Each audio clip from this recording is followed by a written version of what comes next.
Hey everybody, Nick here, and today I got another review for you of the Holt Specter. I know what you're thinking, Nick. Literally, you just reviewed this yesterday. What do you want about? Well, the situation here is that this is actually a second knife. This is a different knife than the one you saw me review yesterday, and this new knife actually has a bunch of modifications to it. Well, not a bunch, but a few modifications that make it meaningfully different. If you watch the disassembly video that came out on Friday of the V2 here, you'll have seen some of those differences in action there, but that's what's going on here, is I reviewed my original one, and then I've got this one on the table here, which is on loan from the Holts, by the way, so there you go. This was not provided for free. They just loaned it to me to take a look. I'm going to be ordering one of my own here shortly. But anyways, that's the situation. Because this is a follow-up sort of thing, I'm going to try and keep this quick, at least for my standards, and focus on the differences between what you heard yesterday and what you see in here today, and I'll talk more about what's changed than anything. So anyways, let's go ahead and jump into the good and the improvements, I suppose, and the steps down in the V2 Holt Specter here. First off, on the good side, this is actually not really good. It's just a thing. This is showing off a different pattern of machining. I think it's a new one. They're calling it feather, and it's very attractive. It's probably not the one I would order personally, but that's a matter of taste more than anything. It is absolutely gorgeous with some really nice depth, and I can totally see where they're getting feather off of this. I'm very impressed with this little machining here. Next thing, you'll see that they did, in fact, fix the sharpening choil here, and you can see that they've done a great job of making sure it comes right to that edge there. Super acute edge, no problem there. Next thing, the logo on this guy actually looks a little bit better. I'm going to see if I can zoom in a little bit. Here you get a little bit more detail in the fur of the lion here, and it looks a little bit less cowardly lion, a little bit more like rawr sort of lion, so can't really argue with that. No problems there. Next thing, you'll see that they removed the clip screw on there, and as you may recall from my review yesterday, I sure hope you recall it because it was yesterday, there were hot spots off of the two sides of the screw here. Instead, they've now moved to a hidden screw construction, and so there is still just one screw. The clip is still very securely in place, but it's now much prettier. They've also chamfered the sides of the clip there, and that's really, really excellent. This knife no longer has any clip-related hot spots really at all. It's a nice wide clip with they've done a great job there.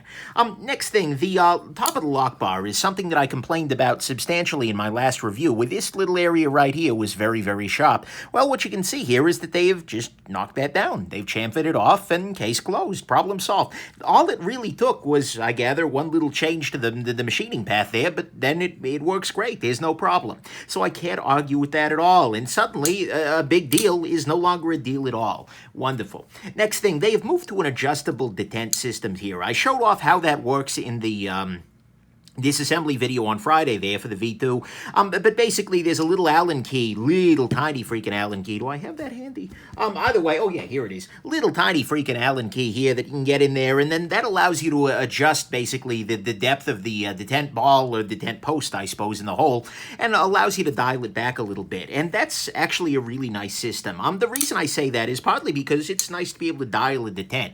Some people, I'm told, actually do enjoy softer detents, but you can also get a detent that is frankly harder than I want out of it, and so it's really nice to have that range there to be able to bring it to the right idea. However, one thing I want to highlight, and one thing I like a lot about this, and that terrified me briefly when they said, oh, adjustable detent, is anytime you have something that is adjustable, it's possible that it will fail, that it will stop doing what it's supposed to be doing.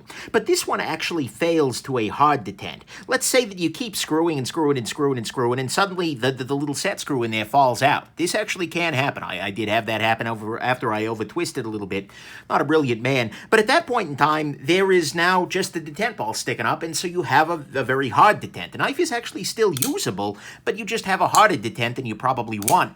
And so it's the case that even though this is adjustable, the way that it's more likely to fail is towards a harder detent, and if it fails entirely, then you just have the stock very, very hard detent. It will never become a safety issue. And so if you're going to have something that's adjustable, doing it in that way such that it fails safe rather than, badly, is a great idea, and frankly, it works really well. I'm focusing on one weird eventuality, but it's a great system, and it makes for a really, really nice adjustment, and I've got this guy dialed in just where I want it. Maybe I could even back it off just a little bit more, and you know what, this action is incredible. And actually, that brings me to the last good point, which is that, anytime a maker says, oh, we're completely reworking the detent, and the detent was wonderful, it's like, okay, how's this gonna go?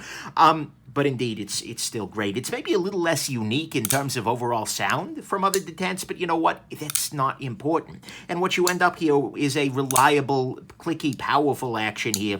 The detent is just spectacular, and so this is still an absolutely great action, still an absolutely great knife, and the adjustability is only a benefit. It's not adding major failure modes. One other thing I'll highlight here is that they've got a little bit of a mirror finish on the blade here, so that's kind of it's a pretty thing. It's not something I ordered in my original one, but I'm glad I got to take a look at it. So, there you go. Those are the good things, is that it still has a really incredible action. The adjustable detent is a really nice idea, and it's done in such a way that even if it has problems, it won't cause problems.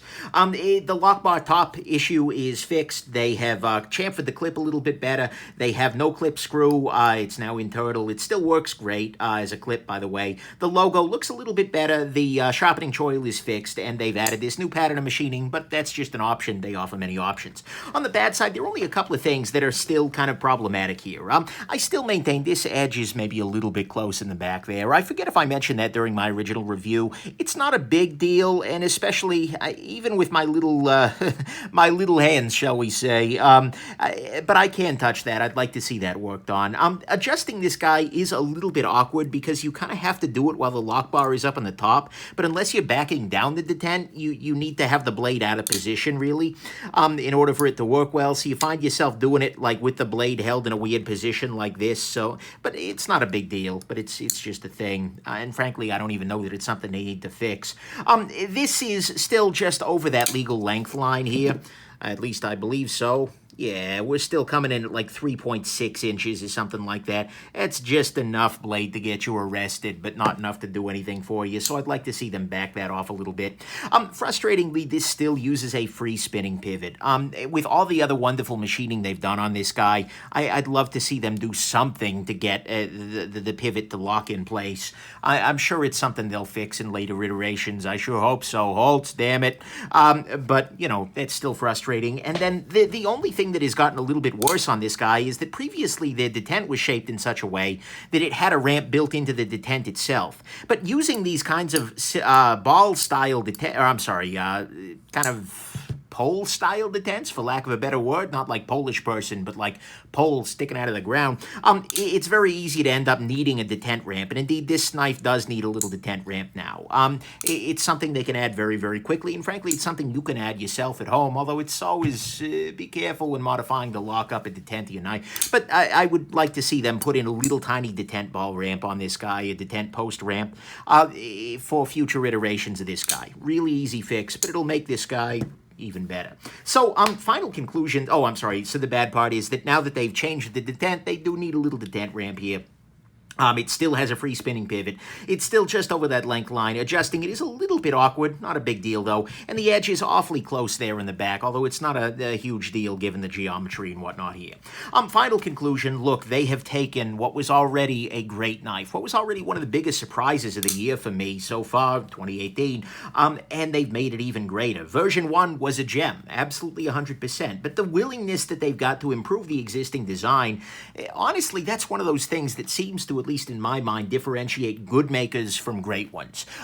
People who are willing to take a knife that's great and say, yeah, but we can make it better. And some of these changes they'd already implemented before I got a hold of them. So it's not like they're just overfitting to me or anything. They want to make this knife better, and indeed they really have. This is a really, really great knife, and they're showing themselves to be really, really great makers. Yeah, they can improve in a couple of places still. The length thing is a little frustrating. The pivot can stop spinning freely anytime now, and a detent ramp will definitely help them out. But look, this is a really amazing knife. And honestly, I will be ordering another one of these guys. I sold my original one just because, a couple of little annoying issues there. But I will be ordering another one of these guys, and it is actually very, very possible that this is going to push the Grimsmo Knives Rask out of my collection. The Rask is a beautiful knife. It's wonderful. It's a little bit thinner, and it feels maybe a little bit more cohesive in terms of design. I still feel like the handle and the blade aren't quite flowing yet. But the thing is, I like the detent better on the Holt. I like the steel better on the Holt. M390 versus RWL34. I like the fact that they've got a sharpening choil rather than here where they've got an issue down here. And honestly, I don't know. Given that this is half the price, yeah, I don't think the Rask is going to stick around once I get my new Holt. But at the same time, though, they're both great knives. They're very different, but yeah, this has really impressed me. So, final conclusion, without belaboring it too much, if you can get one of these guys, I think you absolutely should. I mean, if you like the style, you like what they're bringing, you like the size, absolutely do it. And frankly, even if they change nothing else, even if no other changes happen to this is one of the very best knives on the market today. And I say that not lightly. I mean, seriously, they have done incredible work here.